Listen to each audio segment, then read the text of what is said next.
Hello! We're going to go over the parts of your violin.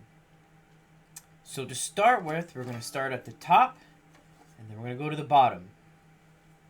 If you could please hold your violin like I'm holding mine, so the strings are facing me, okay? Alright, here we go. At the very top, it kind of looks like a curlicue, and we call that the scroll. A long time ago, paper, instead of being flat in your binders and your notebooks, paper would roll up, and they called those a scroll. And that's kind of what our violins look like at the top. This is called the scroll. And then as we move down, the black pieces that come off, this is called a peg. Now, kids, don't touch these. So when I point to this, you always think, don't touch.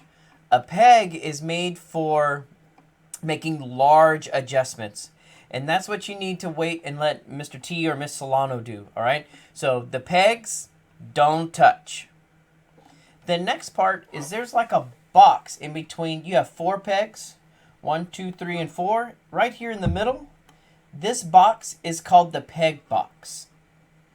So we have the scroll, and then we have the pegs, and then inside we have the peg box.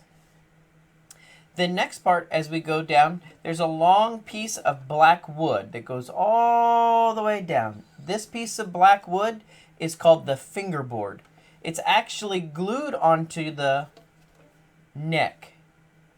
So the black piece of wood on the top, that's called the fingerboard. And that's where our fingers are going to dance later on as we begin to play the notes.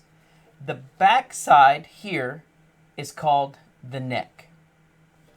All right, so to go back, we have the scroll, we have the pegs, we have the peg box, then we have the fingerboard, and then on the back side, we have the neck. Where the neck meets your instruments, this part here, we call these the bout. That word is B-O-U-T. So you have upper bouts, the ones on the top, and then the bottom, the rounded part, these are called bouts as well. So this is the upper bout, and this is a lower bout. All of our string instruments have 4 strings. All right, so the metal part in the middle, these are called our strings. And then there's a part that holds the strings up. That's this right here. It's a different type of wood. That is called the bridge. Now, kiddos, the bridge is pretty cool because it's not glued. It's held onto your instrument by the force of the strings. This is important because that's one of the reasons why we have to be careful with our instruments. If we drop it or if we bump it in the case, the bridge can move because it's not glued down, and then one of us will have to fix it for you. If it falls down, it's not the end of the world, but we want to be extra careful with our instruments to make sure that it doesn't fall down. Next to the bridge, they have these cutouts. In our instruments, this is where the sound comes out of my violin. And if you look, it looks like the cursive letter F, and that's what that's called. That's called the F hole. After you have the letter F, then you have these things off to the sides. I guess if you look at this one, they kind of look like a letter C or a backwards letter C. This is called the C bout. So the top was the upper bout, the bottom is the lower bout, and these are called the C bouts. They kind of look like the letter C. So we'll go back again. Scroll, pegs, don't touch, peg box, fingerboard. On the back is the neck, upper bout, lower bout, our strings, the bridge, the F hole, and the C bout. Now as we continue to work our way down, there's a black piece of wood that goes up and down. This is where our strings attach. This is called the tail piece. All right? Like in a dog, a tail piece. On your violin, you will have a little screw looking thing. All right? My violin has 1, yours will have 4. This is called the fine tuner. The fine tuner makes small adjustments when we're tuning your violins. Again, guys, don't touch. So there's two things you really shouldn't touch, violins. One is the fine tuner, and one is the peg. So when we think about peg, we think don't touch, and when we think about fine tuners, we think don't touch. So the screw is the fine tuner. The black piece of wood is called the tail piece, and then this right here is called the chin rest. Now it's a little weird because you don't actually put your chin there. You're going to put your jaw, but it's still called the chin rest. And then at the very, very bottom, there's like a little black piece of wood, or maybe yours is white. This is called the in button, B-U-T-T-O-N, button. So let's give it a try again, kids. We have the scroll, pegs, don't touch, the peg box, and then this is the fingerboard. On the back side is the neck, upper bout, lower bout, bridge, F-hole, C bouts, the fine tuner, a tail piece, a chin rest, and then the in button. Now let's talk about the parts of our bow. Not quite as many parts. The very end, the pointy end, we call that the tip. That's the tip of the bow.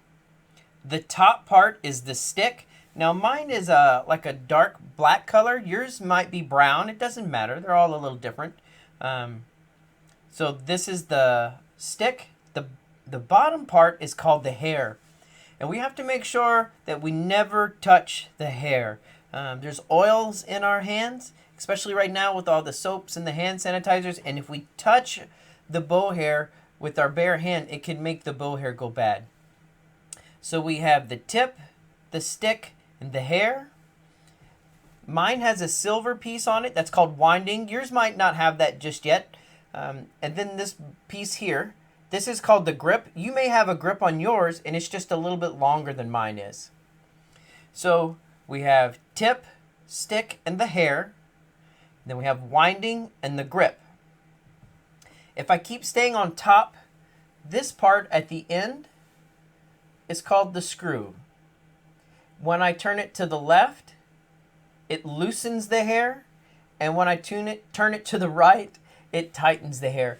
Kiddos, that's important because you are always going to have to tighten your bow before you play. And when you're done playing, you have to loosen the bow. We'll talk about that after we finish the parts. This is the screw. The black part that holds the hair on is called the frog. I don't know why. Somebody told me it looks like a frog. It don't look like a frog I've ever seen. So this is the frog. The little silver piece that holds the hair to the frog is called the ferrule. F-E-R-U-L-E. All right, so let's check this out again. We have the tip of the bow, the stick, the bottom is the hair, we're not going to touch, winding, grip, the screw, this whole piece is called the frog, and then the little silver piece is called the ferrule. Now, kiddos, when it comes time to play, you're going to hold your bow down in front of you, and you turn it to the right. You turn it the direction of a clock, maybe 3 times. And then if you look at my bow, the stick is still kind of, it kind of swoops down. That's good. If I put it too tight, then now you can see that the stick of my bow is almost straight. That's bad. If my bow is too loose, then you can see how the hair is almost touching the stick. This is also not good. So you need it just to where, for you guys, your first finger is just barely going to slide through there without touching the hair. Now for the names of our strings. Starting with the skinniest string. So again, orchestra, if you could hold your instruments like I'm holding mine where I'm looking at it. The string on the right is the skinniest, and that is the highest string. The string on the left is the thickest, and that is the lowest string. So to remember the names of the strings, I come up with little funny sentences. And the beginning of every word is the name of a string. So the little skinny string is E, so I say elephant. The next string over is A, so I'm going to say always. And then next string over is D, so I'm going to say drink. And then the lowest string is G, and I'm going to say Gatorade. So elephants always drink Gatorade. See if I can do that where you can see. Hopefully you can see the skinny one. So this is elephants always drink Gatorade.